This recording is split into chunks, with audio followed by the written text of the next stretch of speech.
Eu quero conversar com você essa noite sobre o tema somente a fé, ou sola fide, tá? Quando nós falamos somente a fé, quando nós falamos sola fide, o que é que nós estamos querendo dizer? Esse mês é um mês muito importante para a nossa fé, porque no mês de outubro nós sempre lembramos esse movimento histórico chamado Reforma Protestante, que é o movimento que deu origem ao protestantismo, a possibilidade de nós termos um relacionamento com Deus, não necessariamente nos parâmetros do catolicismo romano. Então no mês de outubro, o pessoal lembra aí do Halloween, mas nós lembramos de Lutero, amém gente? Nós lembramos do Martinho Lutero. E dentre tantas coisas que os reformadores ensinaram, uma das coisas mais importantes que eles ensinaram é como um homem pode ser salvo, que está nessas 5 afirmações que nós também podemos chamar de doutrinas da graça, ou doutrinas da fé. E os reformadores ensinavam, eu já disse isso aqui para você, que o homem é salvo através da graça de Deus por meio da fé. O testemunho disso está nas Sagradas Escrituras, por meio da obra de Cristo, para que o próprio Deus possa ser glorificado. Então quando alguém perguntava para um reformador, para alguém que estava retomando esses princípios da Sagrada Escritura, como é que alguém pode ser salvo? Os reformadores respondiam, a resposta está na Bíblia. E a Bíblia diz que nós somos salvos por meio da graça, através da fé, por meio da obra de Cristo, para que o próprio Deus seja glorificado.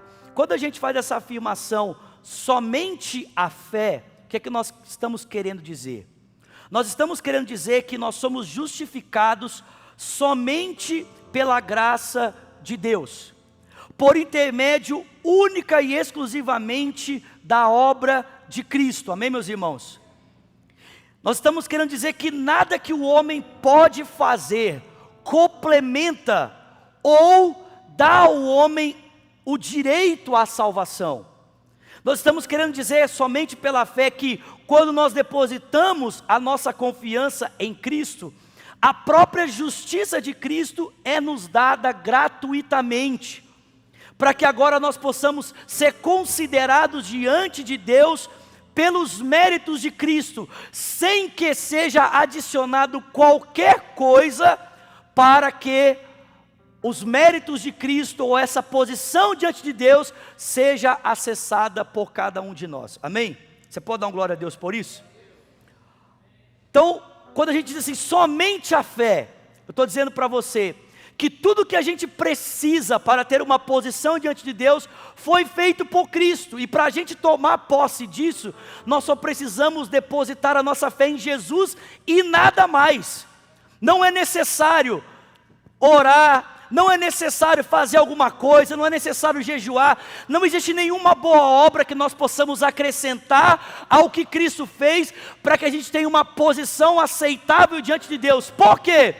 Porque quando nós cremos em Cristo, Deus pega a própria justiça de Cristo e veste eu e você com essa justiça.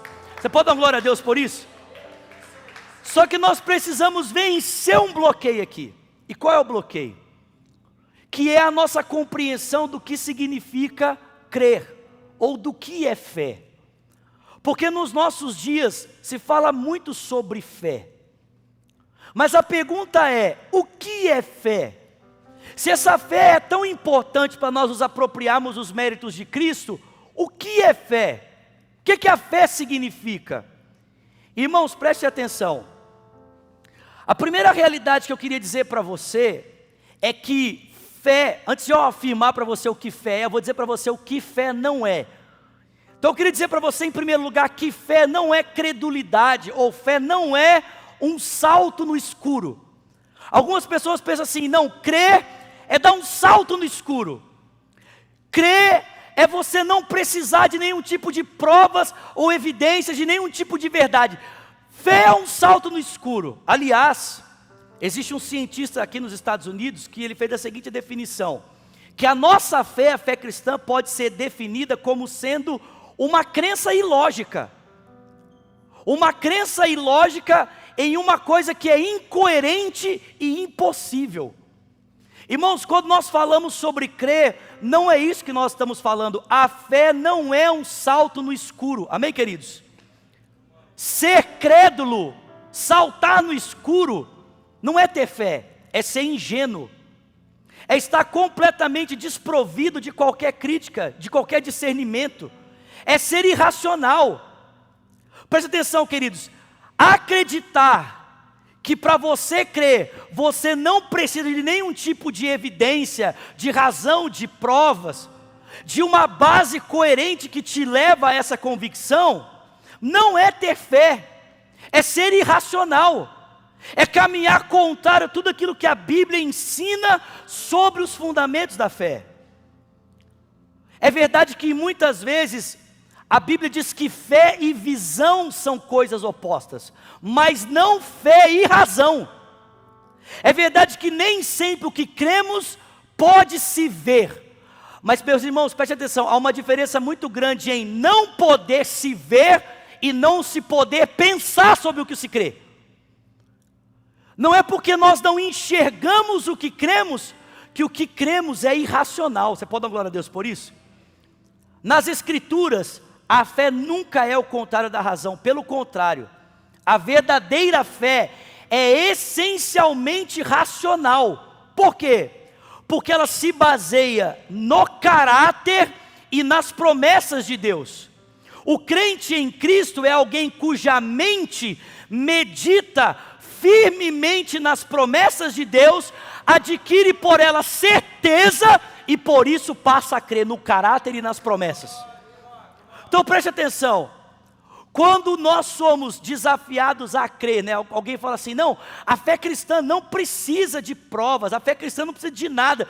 Irmão, isso não é fé cristã, porque a nossa fé é sustentada em duas realidades. Primeira, a nossa fé é sustentada no caráter de Deus, é sustentada na realidade de quem Deus é. E segundo, a nossa fé é sustentada na palavra de Deus. E ainda que, em alguns momentos, as realidades da palavra e o próprio Deus não possam ser vistos, isso não significa que crer em Deus e na sua palavra significa ser irracional. Alguém pode dar glória a Deus por isso? Irmãos, a nossa fé é sustentada em um caráter inteligente, que pensa na realidade de quem Deus é e da sua palavra. Amém, meus irmãos? E eu poderia dizer para você que existem provas na própria Escritura de que é importante para Deus que a gente use a nossa cabeça para chegar à fé.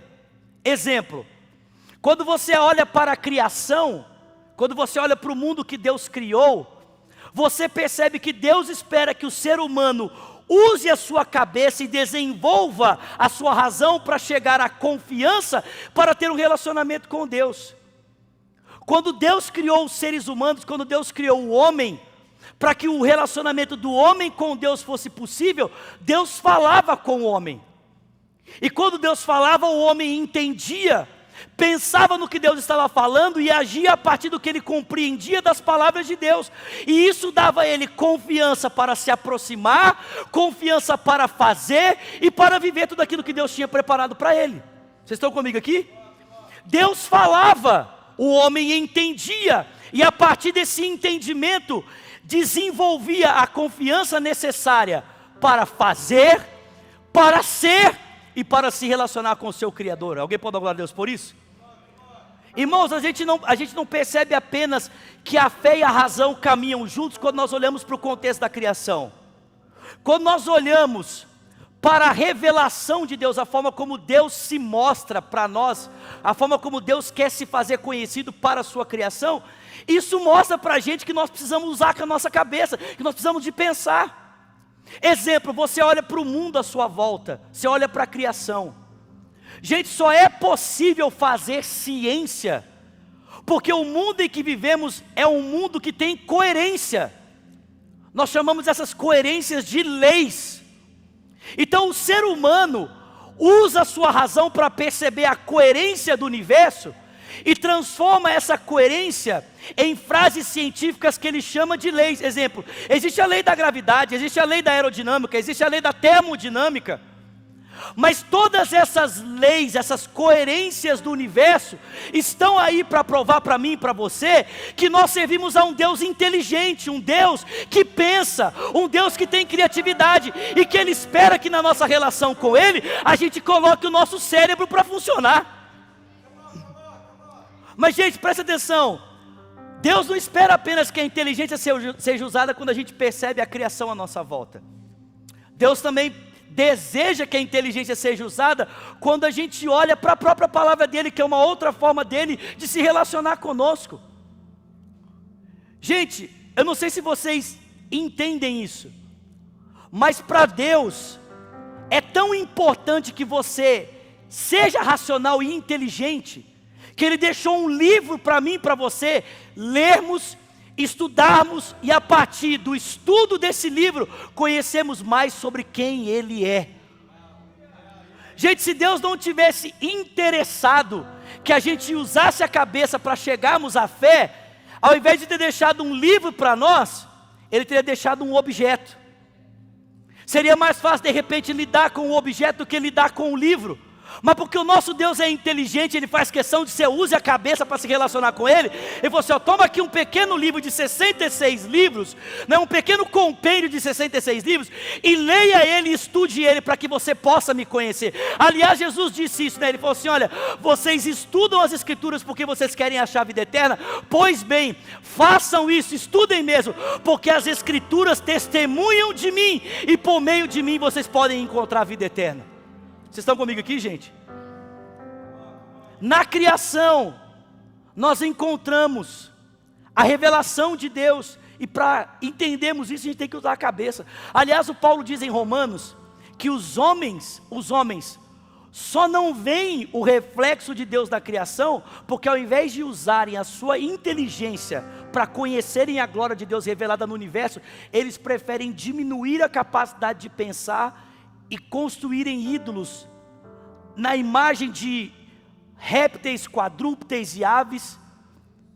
Preferem diminuir a capacidade do pensamento do que ter que lidar com as implicações de pensar e chegar a uma conclusão: Deus existe, agora o que eu tenho que fazer? Vocês estão comigo aqui? Mas gente, nós não apenas somos desafiados no texto sagrado a usarmos a nossa cabeça para entendermos o mundo, para entendermos a revelação de Deus. Para nós sermos salvos, nós temos que pensar. Em Romanos capítulo 10, o apóstolo Paulo diz, como que nós podemos ser salvos? E Paulo diz, como ouvirão se não há quem pregue? Como crerão se não ouviram? Como que eles vão chegar à convicção se ninguém lhes proclamar o evangelho? Então percebe, para você ser salvo, você tem que ouvir uma mensagem, você tem que entender a mensagem, você tem que depositar sua fé nessa mensagem e agir a partir do entendimento que você recebeu da mensagem que você ouviu. Gente, ninguém pode ser salvo sem colocar a sua cabeça para funcionar. Deus toca o seu coração, mas Deus também toca seu intelecto. Amém, queridos? Ele faz você perceber que há uma coerência no que Ele está dizendo a respeito da sua vida, e que Ele tem a resposta que você precisa para que você possa ser transformado. E por último, gente, a razão é tão importante que no final de tudo, eu e você vamos ser chamados para prestar conta a partir daquilo que sabemos e a partir daquilo que fizemos. No juízo, querido, no juízo final, Deus vai colocar à prova a nossa razão. Ele vai colocar à prova as nossas lembranças, a nossa memória, o nosso conhecimento e o que nós fizemos por meio da vida que tivemos, do corpo que Ele nos entregou. Então perceba, como é que alguém pode dizer que a fé é uma coisa irracional, um salto no escuro, se em toda a compreensão bíblica e nas doutrinas da fé cristã, a fé e a razão são essenciais para você entendê-las, vivenciá-las e até mesmo para responder a Deus no dia do juízo final. Segundo, querido, eu queria dizer para você uma outra coisa muito importante, é que a fé não é otimismo, fé não é pensamento positivo, fé não é assim, vai dar certo, eu creio, vai dar certo. Isso não é fé. As pessoas estão confundindo hoje fé com positivismo. Elas pensam que fé é você ter uma crença positiva. Aliás, hoje, a fé é tão percebida nesse molde do positivismo, que o pessoal está fazendo uma leitura do Evangelho de Jesus pela ótica dos ensinos do coach. Porque é tão natural a gente pensar a fé no contexto positivo, por que não pensar as outras dinâmicas da fé no contexto do coach? Só que, irmãos, fé não é positivismo.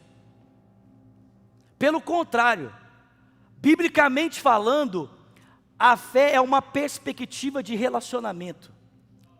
Biblicamente falando, a fé é depender de Deus. A fé é confiar em Deus. Presta atenção, a fé não é um mérito que você apresenta para Deus. Não. A fé é o atestado de tudo que te falta e que só Deus pode fazer por você o que você não daria conta de fazer sozinho. Vocês estão comigo aqui? Algumas pessoas acham que fé é mérito. Eles batem no peito e dizem: eu tenho fé. Mas, irmãos, preste atenção. A fé não é o atestado da nossa grandeza. A fé é o atestado da nossa dependência. A fé é o atestado da nossa insuficiência. A fé é o atestado da nossa pequenez. Todas as pessoas que chegaram a Jesus e Jesus disse para elas: vai, a tua fé te curou. Não é porque elas eram grandes o suficiente, não. É porque elas eram tão limitadas, dependentes e em situações impossíveis de ser resolvidas, que só Ele poderia fazer algo. E elas chegaram humildemente diante dele, estendendo a mão, dizendo: se o Senhor não fizer algo por mim, eu não tenho mais nada que eu possa fazer por mim mesmo. E Jesus estendeu a mão para aquelas pessoas dizendo: se você está escolhendo depender de mim para transformar a sua vida, então eu vou estender as minhas mãos e vou transformar a sua realidade. Porque o que você não pode fazer, eu posso fazer. Tem alguém comigo aqui, gente? Fé não é pensamento positivo. Fé é dependência. Fé é entrega. Fé é a confirmação de que eu não posso, mas que Deus pode. Foi isso que Abraão fez. O primeiro homem a andar pela fé na Bíblia. O Senhor chamou Abraão e disse para ele: Abraão, vou fazer de você uma grande nação e tudo mais. E aí Abraão foi tentando fazer as promessas de Deus acontecerem do jeito dele. E quando ele percebeu que ele não daria conta, o texto bíblico diz que aí ele creu em Deus e isso lhe foi imputado por justiça. Quando é que Abraão creu em Deus? Abraão creu em Deus quando, depois de tudo que ele tinha tentado fazer para tentar viver a promessa de Deus na força do seu braço, tinha falhado, e ele havia percebido que não tinha uma outra forma de viver o que Deus tinha para ele, senão dependendo única e exclusivamente de Deus. Amém, queridos?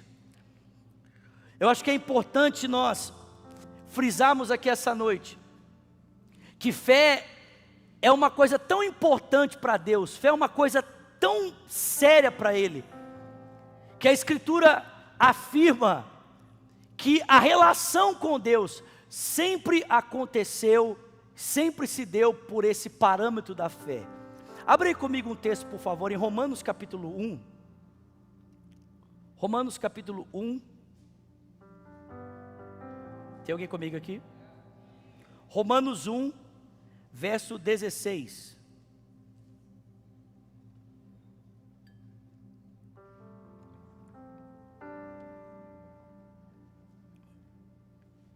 Romanos capítulo 1, verso 16, diz assim: não me envergonho do Evangelho, porque o Evangelho é o poder de Deus, para a salvação de todo aquele que crê, primeiro do judeu e depois do grego. Porque no Evangelho é revelada a justiça de Deus, uma justiça que do princípio ao fim é pela fé, como está escrito: o justo viverá pela fé. Gente, preste atenção, nós começamos a conhecer o caráter de Deus e começamos a conhecer as promessas de Deus. E isso vai nos dando uma percepção diferente da vida, uma percepção diferente da realidade, uma percepção que parte dessa relação com Deus e das promessas de Deus, amém, queridos? Que não necessariamente é racionalista, ou seja, não necessariamente se explica pela ótica da ciência, se explica pelos parâmetros científicos, mas pessoal, nem tudo nessa vida se explica pelos parâmetros científicos, nem tudo nessa vida se explica pela ciência. E nem tudo que é verdadeiro precisa ser cientificamente provado. Vocês estão comigo aqui? Exemplo, não dá para você cientificamente provar que Napoleão existiu e que um dia ele dominou grande parte da Europa no seu tempo. Ninguém consegue entrar no laboratório e fazer um experimento científico para provar que Napoleão existiu e que ele dominou a Europa. Mas o conhecimento dos fatos históricos leva à conclusão de que isso é verdade. Nem toda verdade precisa ser provada cientificamente. Existem outras formas de provar que determinadas coisas são verdadeiras. Irmãos, preste atenção. Quando nós falamos de Deus, quando nós falamos da palavra de Deus, a história, a realidade mostra para mim e para você que o nosso Deus existe, que há uma coerência de acreditar naquilo que Ele diz. Amém, queridos? Nós vamos aprender a interpretar o mundo dessa forma. E o Paulo está dizendo para mim e para você que quando nós somos impactados por essa perspectiva de vida, e nós confiamos em Deus, nós nos rendemos a Ele, nós percebemos que há uma forma melhor de se viver, nós percebemos que Deus é muito mais coerente, e nós nos entregamos a Ele, nós entregamos tudo a Ele, nossa razão, nosso corpo. Paulo diz que nós somos salvos pelo poder do Evangelho, amém? Nós somos conectados a Deus, somos vestidos da justiça de Jesus. Só que eu não sei se você percebeu, Paulo diz que essa realidade da salvação por meio da fé não é uma coisa que é pertinente só a mim e a você. Paulo diz que a salvação do princípio ao fim sempre foi por meio da fé. Eu não sei de onde que nós tiramos que os antigos, o pessoal do Antigo Testamento tinha a expectativa de ser salvo pela obediência da lei. Gente, Abraão nunca achou que seria salvo pela obediência da lei. Moisés nunca achou que seria salvo pela obediência da lei. Davi nunca achou que seria salvo pela obediência da lei. Pelo contrário, no Salmo 103, Davi diz: bem-aventurado o homem a que Deus não imputa o seu pecado. Bem-aventurado o homem a quem Deus não vê injustiça. Porque Deus é misericordioso e não nos trata segundo os nossos pecados. O Davi diz no Salmo 103, como o Ocidente, como o Oriente distante do Ocidente, Ele afasta de nós os nossos pecados. Irmãos, ninguém do Antigo Testamento tinha expectativa de ser salvo por meio da lei. Por quê? Porque eles sabiam que a salvação estava na confiança, estava em crer em Deus, amém, queridos? Paulo diz isso, a salvação sempre foi por meio da fé. Aí você pode perguntar assim: ô Zulato, então, para que a lei foi dada para essas pessoas? Por dois motivos. Primeiro, a lei foi dada para que essas pessoas percebessem o quanto elas eram pequenas, o quanto elas eram dependentes, e para que elas tivessem um parâmetro de como a vontade de Deus poderia ser cumprida, de como elas poderiam se tornar um testemunho de Deus para as outras nações. Mas tanto os salvos do Antigo Testamento como nós somos salvos única e exclusivamente por meio da fé. Irmãos, só que eles criam no Messias que seria enviado, e nós cremos no Messias que já veio. Eles criam no Messias que se manifestaria, e nós cremos no Messias que se manifestou. Alguém pode dar uma glória a Deus por isso? Quero que você abra um outro texto comigo, por favor. Efésios capítulo 5. Efésios capítulo 2, verso 5. Desculpa, gente. Efésios 2, verso 5. Amen. Thank you, brother. Efésios 2, verso 5, diz, vamos ler a partir do 4, fala assim: todavia Deus que é rico em misericórdia, Efésios 2, 4, pelo seu grande amor com que nos amou, Ele nos deu vida com Cristo, quando ainda estávamos mortos nas nossas transgressões, pela graça vocês são salvos. Deus nos ressuscitou com Cristo, e nos fez assentar nas regiões celestiais em Cristo, para mostrar nas eras que hão de vir a incomparável riqueza da sua bondade para conosco, em Cristo Jesus, verso 8, porque vocês são salvos pela graça, por meio da fé, e isso não vem de vocês, isso é um dom de Deus. Diga comigo, dom de Deus. Então perceba, querido, a fé, ela é tão importante, e nós não temos motivos para nos gloriarmos nela. O único meio pelo qual podemos ter o nosso relacionamento com Deus conectado é por meio dessa confiança e dependência. Paulo diz que até essa fé que nós temos para depositar em Deus, ela vem a nós como um presente, como um dom. Como é que eu e você podemos bater no peito e dizer, eu sou bom porque eu tenho fé, se essa fé que eu e você temos, não foi fruto do nosso esforço, mas ela veio a nós como uma dádiva, um presente de Deus? Gente, não existe mérito. Nós somos salvos por meio dessa confiança, e essa atitude de confiar, de depender, de se entregar, é o próprio Deus que deposita esse dom dentro de cada um de nós. Algumas pessoas falam assim, que precisam de uma fé, eu preciso de uma fé muito grande. Tem gente que acha assim, não, Zulato, determinadas coisas na minha vida só vão se resolver quando tiver uma fé muito grande. Irmão, presta atenção, não é o tamanho da sua fé que muda as coisas, é o objeto da sua fé.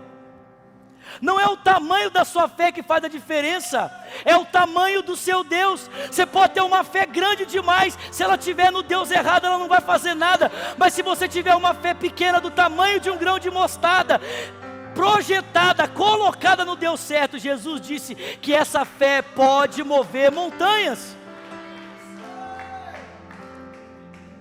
Nós precisamos confiar, nós precisamos nos entregar, nós precisamos depender de Deus. E caminhando aqui para o encerramento, você pode falar assim, ok, Zulato, então você está querendo dizer para mim que eu só preciso crer em Jesus e mais nada, é isso, eu só preciso depender de Jesus e mais nada, que se eu tiver uma fé sensata, baseada nas promessas de Deus, no caráter de Deus, usei a minha cabeça para pensar, né? Não dei um salto no escuro, eu creio em Deus, né? sem ter coerência, sem ter entendimento. Você está querendo dizer para mim que se eu não for positivista, mas eu entender que eu preciso depender de Deus, é só isso que eu preciso para ser salvo? Sim. Você está querendo dizer para mim que eu não preciso orar, que eu não preciso ler a Bíblia, que eu não preciso dar dízimo e oferta, que eu não preciso vir na igreja? É isso que você está querendo dizer? Sim, é isso que eu estou dizendo para você. Tudo que você precisa para ser salvo é crer em Deus. Vocês estão comigo aqui? Você não precisa de mais nada. Não é a sua fé mais oração, não é a sua fé mais a leitura bíblica, não é a sua fé mais vir na igreja, não é a sua fé mais jejum, não é a sua fé mais estudo bíblico, é a sua fé em Jesus e ponto final, acabou. Amém? Amém, gente? Aí você pode falar assim, e aquele texto de Tiago 2,14 que fala que a fé sem obras é morta? Ou aquele texto de Tiago 2,24, 2,20 que fala que a fé é mostrada pelas obras? E aí eu termino dizendo algo para você, que é muito importante.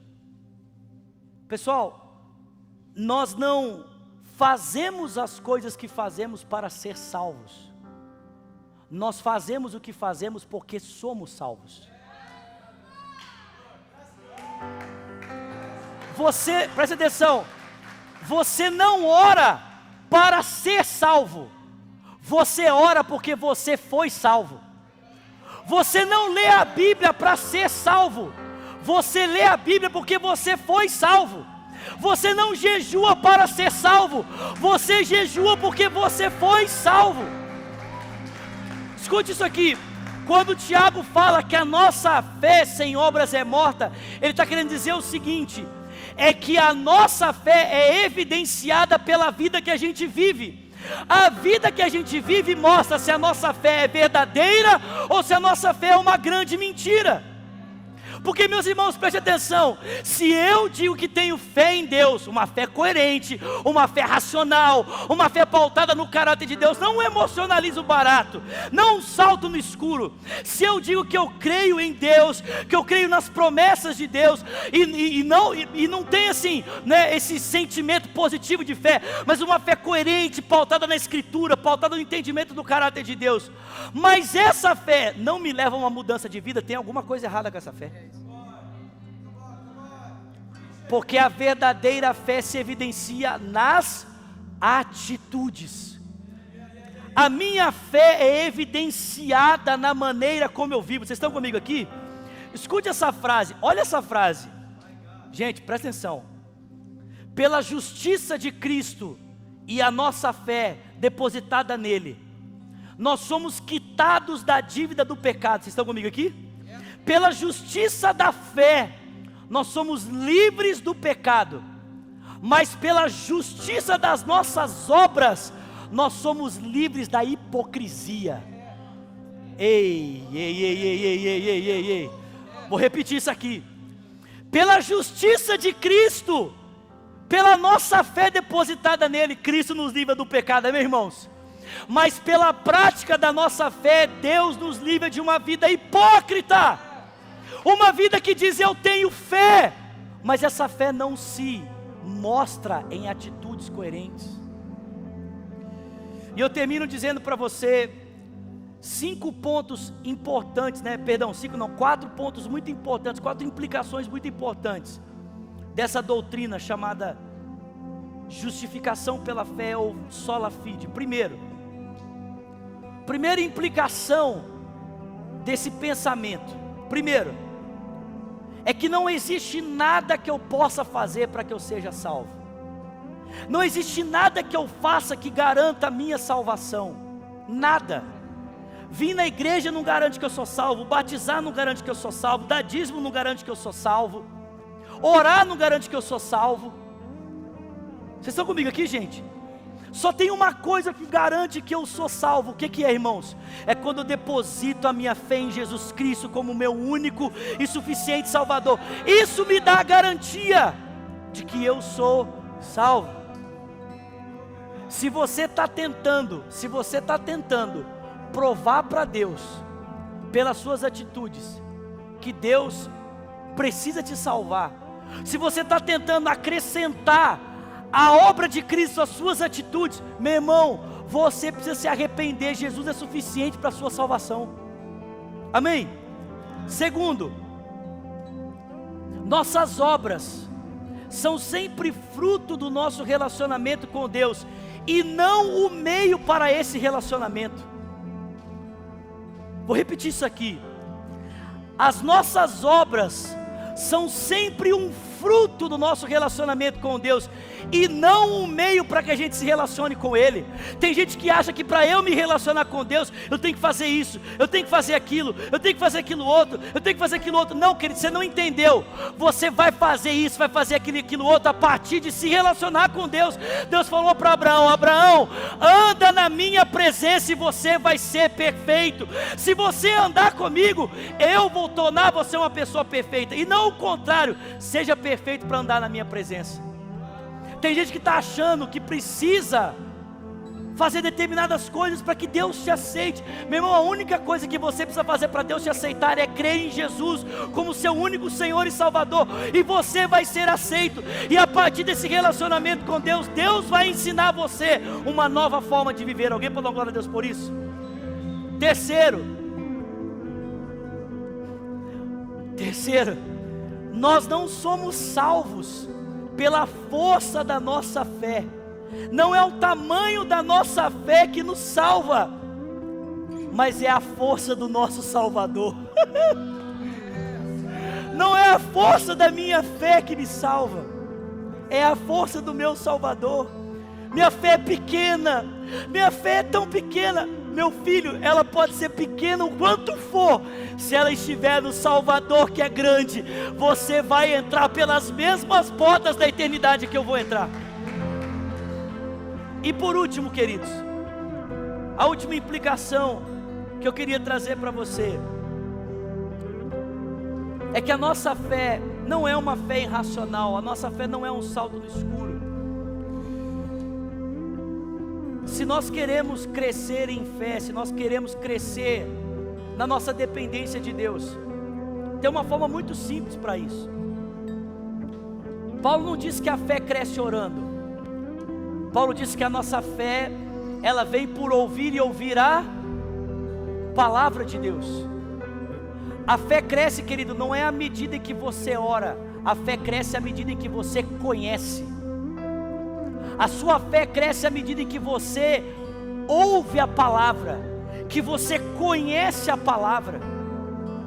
À medida que nós conhecemos a palavra de Deus, a nossa fé cresce em Deus, porque nós conhecemos o seu caráter, conhecemos as suas promessas, e isso vai ficando sólido para nós, que nós podemos depender dele, que nós podemos confiar nele. Então eu digo para você nessa noite, você que talvez fale assim, a minha fé é tão pequena, você quer fazer a sua fé crescer? Leia as Escrituras, estude as Escrituras, aprenda a trazer constância para a sua fé, e a sua fé vai se tornar tão forte quanto a dedicação que você tem em ler e entender e conhecer as Sagradas Escrituras. Amém, meus irmãos? Você pode ficar de pé no seu lugar?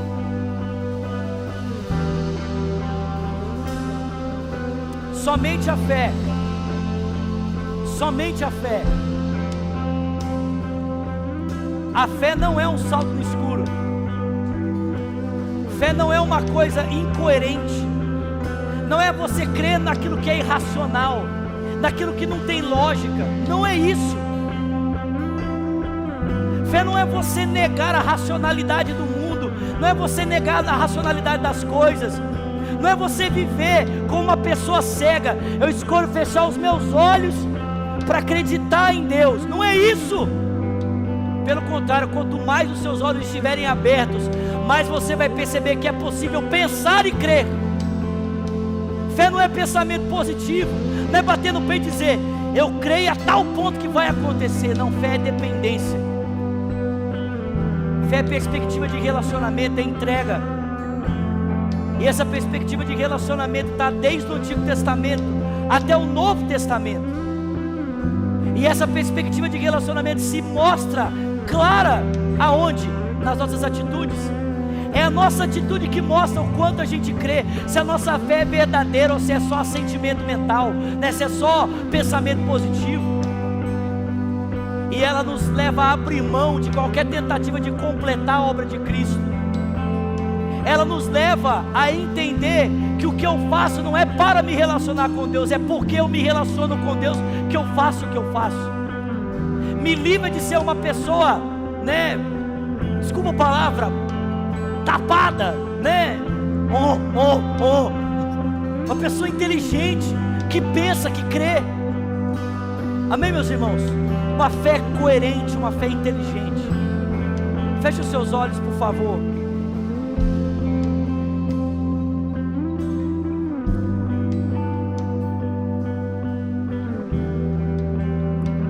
Talvez você esteja aqui essa noite ou nos assistindo pela internet,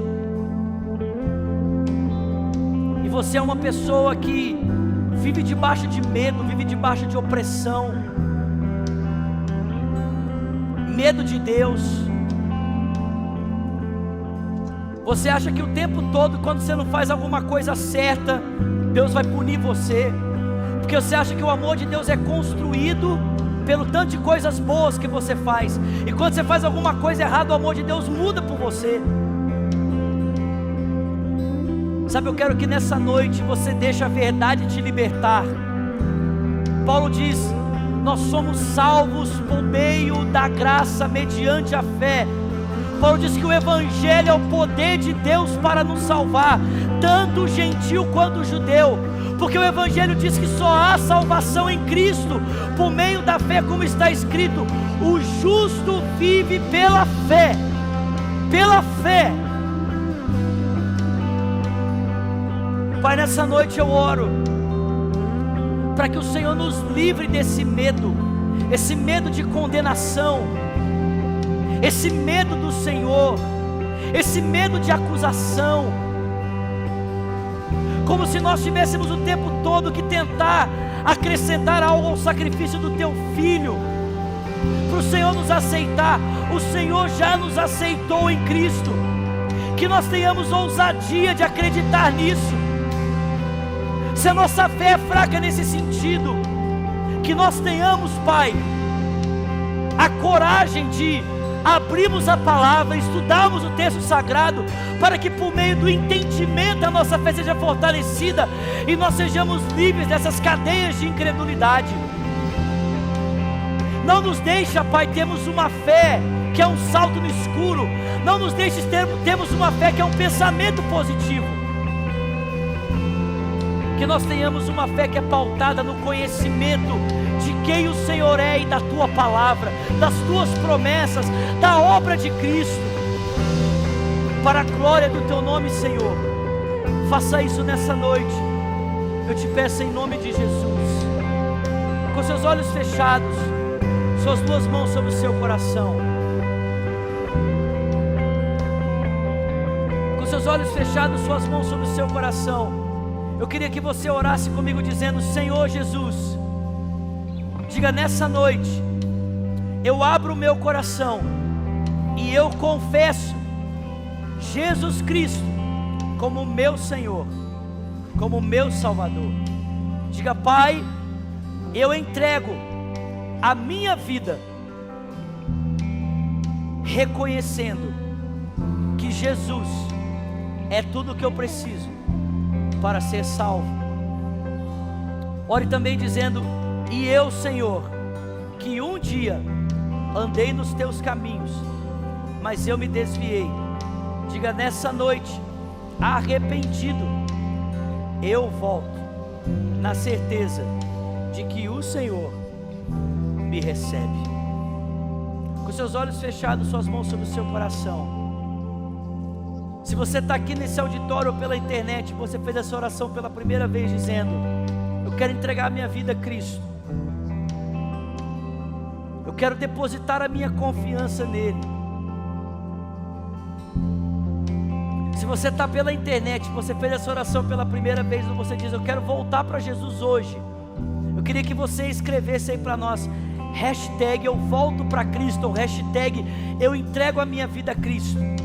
Nós temos moderadores que estão aí pertinho de você, que querem pegar o seu nome, querem pegar os seus dados, para que a gente possa ajudar você nessa caminhada, possa ajudar você nessa compreensão da caminhada com Cristo Jesus.